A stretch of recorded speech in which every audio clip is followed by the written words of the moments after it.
श्री स्वामी समर्थ. स्वामी महाराजांच्या कृपेने तुमच्या सर्व चांगल्या इच्छा पूर्ण होत ही स्वामींचरणी प्रार्थना करते आणि आजच्या व्हिडिओला सुरुवात करते.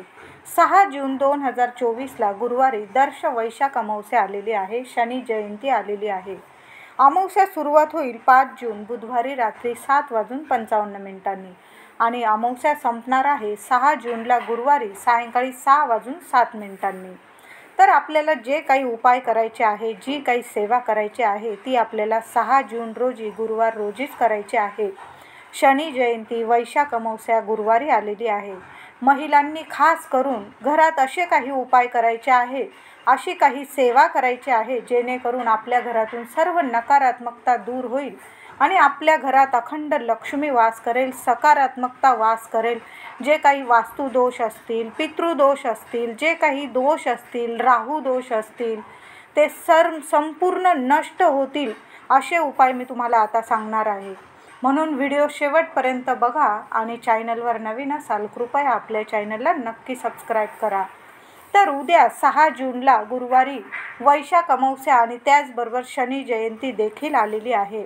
महिलांनो, आंघोळीच्या पाण्यात थोडंसं खडं मीठ टाकून मग आंघोळ करायची आहे. जी काही आपल्या आजूबाजू नकारात्मकता असते, आपले म्हणजे मनात काही वाईट विचार येत असतील, तुम्हाला काही आर्थिक अडचणी असतील तुम्हाला आणि त्यामुळे तुम्हाला मनात वाईट विचार येत असतील किंवा काहीतरी चिंता असेल, दुःख असेल, तुमच्या मागे काही इडापिडा असेल, ती संपूर्णपणे नष्ट होईल.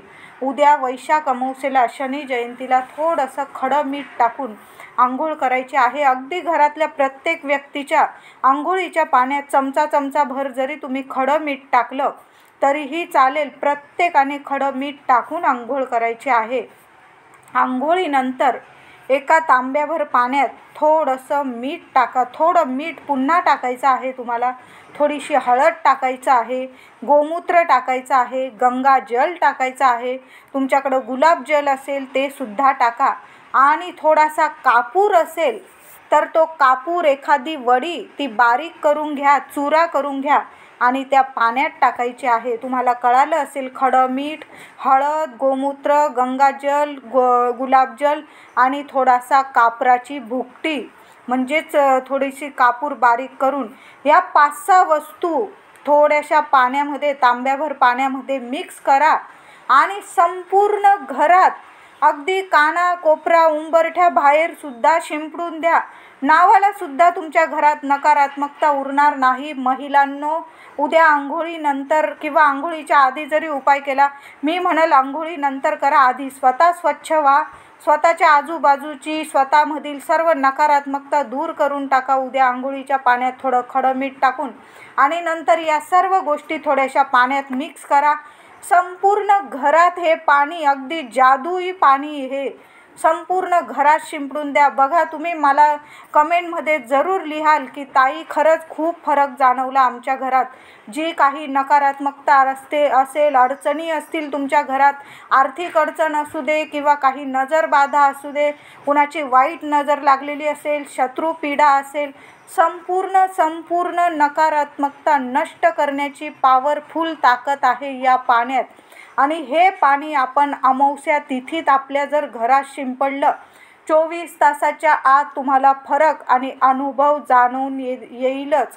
नक्की येईल. नक्की हा उपाय करा. महिलांनो, उद्या जर असं लवकर उठा आणि हे उपाय आपल्याला करायचेच आहे. मी पण करणार आहे, तुम्ही पण करा. म्हणून तुम्हाला सांगत आहे, करा. त्यानंतर आपल्या उंबरठ्याला हळदीचं लेपन करायला विसरायचं नाही. आपल्याला आपलं दारसुद्धा स्वच्छ पुसून काढा. हळद आणि कुंकू एकत्र ओलं करायचं आहे. आपल्याला तुम्ही नुसती हळदीचं स्वस्तिक काढायचं असेल काढू शकता. हळद कुंकू ओलं करून सुद्धा तुम्ही स्वस्तिक आपल्या दारावर काढायचं आहे. आपल्या गॅस ओट्यावर सुद्धा एक स्वस्तिक काढायचं आहे. आपल्या कपाटावर जिथं पैसा ठेवतात तिथं सुद्धा एक स्वस्तिक काढा. आपल्या देवघराच्या भिंतीवर सुद्धा एक स्वस्तिक काढायचं आहे. एक उत्तर भिंतीवर स्वस्तिक काढा. म्हणजे तुम्हाला जर मुख्य दारावरच काढायचं असेल तुम्ही काढू शकता, पण वेळ असेल तर या 4-5 ठिकाणी सुद्धा स्वस्तिक काढायचं आहे. त्यानंतर आपल्या देवघरातील देवांना पंचामृताने किंवा कच्च्या गाईच्या दुधाने अभिषेक घालायचा आहे. छान स्वच्छ पाण्याने अभिषेक घाला. उद्या छान अशी पूजा करायची आहे.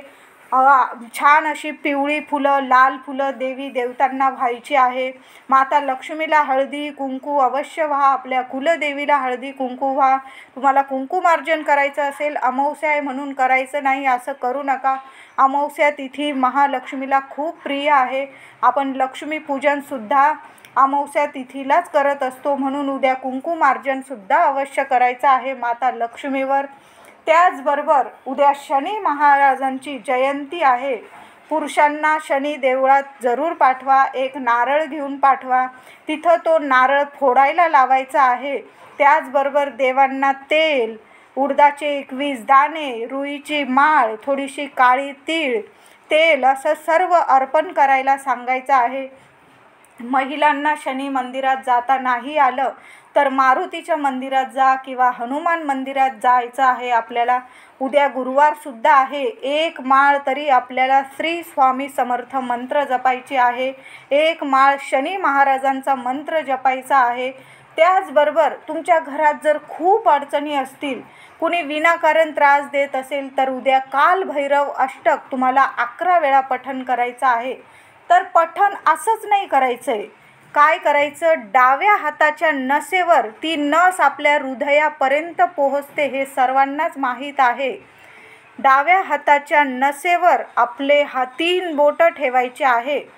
उजव्या हाताचे डाव्या हातावर 3 बोटं आपल्या हृदयापर्यंत जी नस पोहोचते तिथं आपल्या उजव्या हाताचे 3 बोटं ठेवायचे आणि समोर हे ठेवायचं आपल्याला कालभैरव अष्टकाची पोथी किंवा तुमचं तोंडी पाठ असेल तर तोंडी पाठ असेल तर अतिउत्तम, पण नसेल तुम्हाला पाठ तर तुम्ही पोथीत बघून जरी वाचलं तरीही चालेल. 11 वेळा तुम्हाला कालभैरव अष्टक पठण करायचं आहे.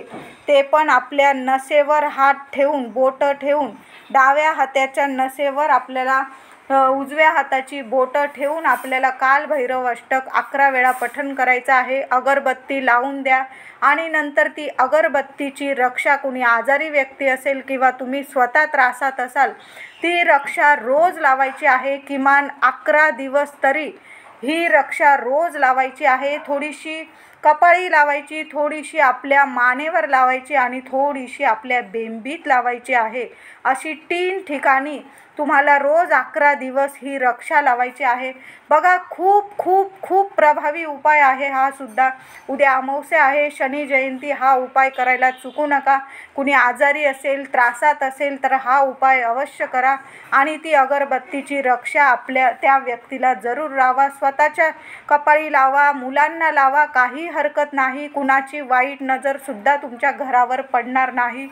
त्याचबरोबर उद्या महिलांनो 6 वाजेच्या आत, संध्याकाळी 6 वाजेच्या आत आपल्या घरावरून एक नारळ उतरवून टाकून द्यायचा आहे. कचऱ्यात टाका. कुणाचा पाय पडणार नाही अशा ठिकाणी टाकू नका. आपल्यामुळे कुणाला त्रास होणार नाही याची काळजी घ्या. पण उद्या आठवणीने एक नारळ आपल्या घरावरून उतरवून टाकायचा आहे. आता तुम्हाला प्रत्येकावरून, तुमच्या घरात जेवढे व्यक्ती असेल त्यांच्या प्रत्येकावरून एक नारळ उतरवायचा. आता प्रत्येक व्यक्तीवरून जर तुम्हाला नारळ उतरवून टाकायचा असेल उद्या 6 वाजेच्या आत, 6 वाजून 7 मिनिटांनी संध्याकाळी अमावस्या संपणार आहे. 6 वाजेच्या आतच आपल्याला नारळ उतारा करून टाकायचा आहे. नारळ तुम्ही डस्टबिनमध्ये टाकला तरीही चालेल. कुणाच्या पायाखाली येईल असा टाकू नका. त्याचबरोबर आता तुम्हाला नारळ प्रत्येकावरून परवडेल असं नाही, प्रत्येकालाच परवडेल असं नाही. तर मग काय करायचं, तुम्हाला कुठलाच उतारा काढायचा नसेल तर काय करायचं, मूठभर खडं मीठ घ्यायचं आणि जेवढे व्यक्ती असतील तेवढ्या वेळा मूठभर खडं मीठ घ्या आणि 7 वेळा डोक्यापासून पायापर्यंत ते मीठ उतरवायचं. तुम्ही काही नाही बोलला, फक्त श्री स्वामी समर्थ बोललात तरीही चालेल. स्वामी महाराजांचा मंत्र जपायचा आणि आपल्या लेकरांवरून डोक्यापासून पायापर्यंत 7 वेळा, मागून पुढून 7 वेळा आपल्याला मीठ उतरवून टाकायचं आहे आणि ते मीठ वॉश बेसिनमध्ये धुवून टाकायचं, हात धुवून टाकायचा. बघा, जी काही इडापिडा असेल, नजरबाधा असेल, मुलांना लागलेली, मुलांची प्रगती थांबलेली असेल, या मिठाच्या उपायाने लगेच नजरबाधा उतरून जाते. कधी कधी आपलीसुद्धा आपल्या लेकराबाळांना नजर लागून जाते. मग अमावस्या, पौर्णिमा, बुधवार, शनिवार अशा वेळी खड्या मिठाने तुम्ही नजर काढून टाकायची आपल्या मुलांची. काही नाहीच उतरवायचं तुम्हाला मुलांवरून. तुम्ही जर भाताचा उतारा केलेला असेल मुलांवरून, तर मग खडं मिठाचा उतारा करू नका. दिवसातून एकच उतारा आपल्या मुलांवरून करायचा आहे. मूल लहान असो मोठं असो, तुम्ही खड्या मिठाचा उतारा करू शकता. पण भाताचा उतारा केला असेल तर खडं मीठ संध्याकाळी उतरवून टाकू नका. त्याचबरोबर महिलांनो, अतिशय महत्त्वाचं म्हणजे उद्या संध्याकाळी शनी जयंती, उद्या वैशाख अमावस्या आहे. संध्याकाळी कापूर घ्या थोडासा, कापरावर 5-7 लवंग टाकायचे आहे, 1-2 वेलची टाकायची आहे आणि तुमच्याकडं खडा धूप असेल, तुमच्याकडं लोबान असेल, तो धूप टाका आणि संपूर्ण घरात ते धूप फिरवायचं आहे. आधी देवी देवतांना दाखवा, संपूर्ण घरात फिरवा आणि मुख्य उंबरठ्यावर ते धुपाचं भांडं ठेवून द्यायचं आहे.